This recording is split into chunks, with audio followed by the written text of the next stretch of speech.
Good evening and welcome to another review from DWC. This time I'm covering an unusual subject, and it's probably one of the newer players on the market, and that's Legion. And this is their F4U Corsair, and this one is a late model Korean example with the 4-blade prop.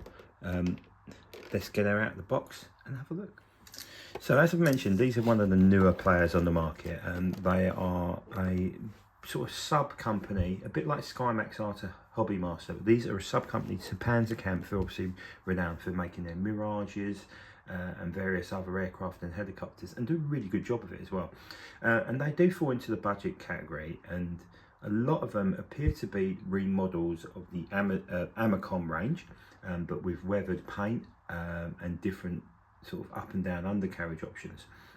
This one here is of course a Corsair with a 4-bladed prop, so it's actually representing an earlier Corsair, and I just stuck a different blade on the front, but it's a variation nonetheless. So if anybody's familiar with the later Mark Corsairs, have a much longer front end as such, but it's good to see something from another theatre covered. In terms of the box, this one I picked up for all of £21.99 off of Tiger Hobbies in the UK. These are available on the likes of AliExpress and usually go for about 30 to 35. You don't want to pay any more than that, but they're very rare in the UK in terms of imported in. So in terms of the actual box, not a lot of detail on it. As you can see, you've got the model, the actual Corsair on the back, and just a few bits and pieces. You will notice that this one's got a slightly battered box. That's why it's reduced cheaper on eBay, and I've got it for 22 quid from Tiger Hobbies. Tiger Hobbies are actually, if you're a UK resident, they are actually listing the Amacom range now, and Gary did do a video on the Facebook page, I believe, covering that off, and there's some interesting subjects there, including the P51B, the Spitfire 5, Stuka, Corsair, and a P40 as well, with various Chinese national Flying Tigers aircraft in the collection there. So they are worth looking at, especially if you're a new collector and want to get started on collecting. It's well worth looking into models like this to get you going. So there we go, out of the box. So the aircraft is inside the box on its own. There's a small bag of undercarriage accessories there, and a very similar Hobbymaster style stand in the back. So anybody who's got the Amacom collections, when they did the magazines, will know that the stand was like a black plastic chunk. So there we go, just a clamshell covering. But it's better than the Amacom one. When Amacom released these in the UK as part of the magazine series, they come in ones with like a cardboard bottom, so if you took it off, it was a real nightmare to get back on. So let's lift her out and have a little look. So as always, have to pinch the front there just to release the wings, and out she comes. So move that box out of the way. As you'll notice, very interesting weathered look on there. Maybe a little bit dubious in terms of how it looks, but I like it. It's a bit different. The cowl is open as well at the front, and the rockets and underwing tanks obviously all fitted. So that's the actual aircraft out of the box, as you can see, and let's get all the bits out of the bag and put it on its stand as well. So here she is in a up or flight mode. There's some really good bits what I like about this. First of all, the up undercarriage options are in the bag. So for anybody who's had Corgi of recently, the up undercarriage is fixed in and can sometimes break when coming out. I think by putting it in the bag, you get a really good option to put it in, or put it straight on the undercarriage, whatever way you like it. Really quite impressed actually. There isn't a massive amount of metal content. I know there is obviously metal in there, which is really nice, but there is an element of plastic, but you'd expect that for a 30 quid model. Not keen on the detail in the engine there. I'm not convinced that would look quite like that. I think it would look a lot blacker. I understand why they've done it, because obviously they've added the silver cowl. I like the weathering. I mean, just when looking on the forum pages, it looks like they do it back to front. So if anybody does any modelling, you usually pre-shade. It looks like they post-shade on these aircraft, which is fine. I think it adds something very different.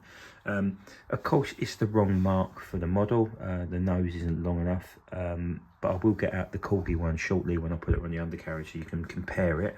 And Corgi did the same thing as well. They did the Korean Corsairs and the shorter nose version as well. But overall, actually, it's not a bad looking model, and an era that's not really that covered. You know, we often see your Sabres and your MiG-15s, but your later Mark Corsairs and Mustangs are few and far between. There are a few, of course, but really quite impressed with this. Nice looking bit of kit. As you can see, the model sits nicely on its stand. It's not going to move anywhere. There she is from the back as well. I like the angle of attack as well, which is nice. Not a lot of stenciling on it, as you can tell, but there's enough to make it look decent. So yeah, so now let's get her on her undercarriage and see what she looks like. So I was going to put the down undercarriage in, but there is one massive problem, and this is why videos like this I guess are good. I don't know if you can see that, the two undercarriage pieces that are in, you can't get them out. Once they go in, I might have to get a very thin blade on a craft knife to get it out. I can't seem to get them out, which is a bit of a boo-boo. And I guess that this is where a combination of Corgi and Legion can learn. Corgi do make it viable to get them out. Hobbymaster are really good because they used to provide a little hook in their kits to get it out, but I cannot get it out, and I don't really want to scratch the paintwork or end up damaging one of the aerials or the propeller by trying to get them out. So bit of a nightmare there really, which is a bit of a disappointment. But overall I think the model's good. I didn't mention the pilot comes separate, so you can take him out or in. It's a shame the canopy, there's no option for opening like the Dragon one, which is a shame, but it's not the be all and end all. In terms of the actual wheel detail, they don't spin, but this is the detail on the wheels, you see. So they do come with undercarriage doors on them, which is good, which was one of my fears that maybe they didn't. But overall, a very good bit of kit. It's just, I think they need to work on that. That's a bit of a no-no for me that they can't do that. But anyhow, look, I'll put this on the turntable, give it a 360 view as well, and of course take some pictures for the page. And hopefully you enjoyed the video. I'll see you soon. So apologies, I was going to end the video there, but I forgot I was going to compare this to a Corgi, and this is a code 3 that I've done. So let's sort of marry them up in terms of sizes. I think overall relatively similar in terms of profile. Probably some more panelling detail on the Corgi. Obviously ignore the paint scheme because that's done by me, but this is like I said, a code 3 Royal New Zealand Air Force example, which I'm quite happy with actually. It looks rather nice. But as you can see what I mean by the cowling profile, if I move the Corgi to the front, it's exactly the same profile. If anything, the Corgi's probably got a slightly longer nose, I would say. If that could give you a better idea. In terms of the profile of the actual wings, again very similar. There's more curve, I don't know if you can notice that on the angle of the wing there. I'm not entirely sure if that's accurate or not. Obviously different type of canopies due to the that's got the later Mark style canopy compared to the Corgi one. But overall, not a bad, I'd say it's a pretty good rendition, to be fair. It's just a shame it doesn't have the longer nose of the later Mark Corsairs to sort of represent the aircraft in Korea.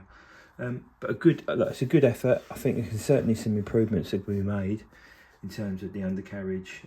Well, if you put it in the up mode, that's it, it's stuck in up mode. But overall, not a bad first rendition, especially for a 20 odd quid. I'm quite happy with that, joining the collection as well.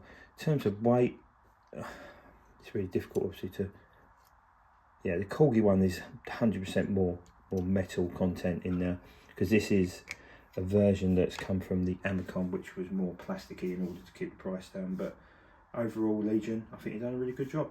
Anyhow, that's it from me tonight. I'm going to do a few more videos, which hopefully be on the page this week. Thanks for joining, and we'll see you soon.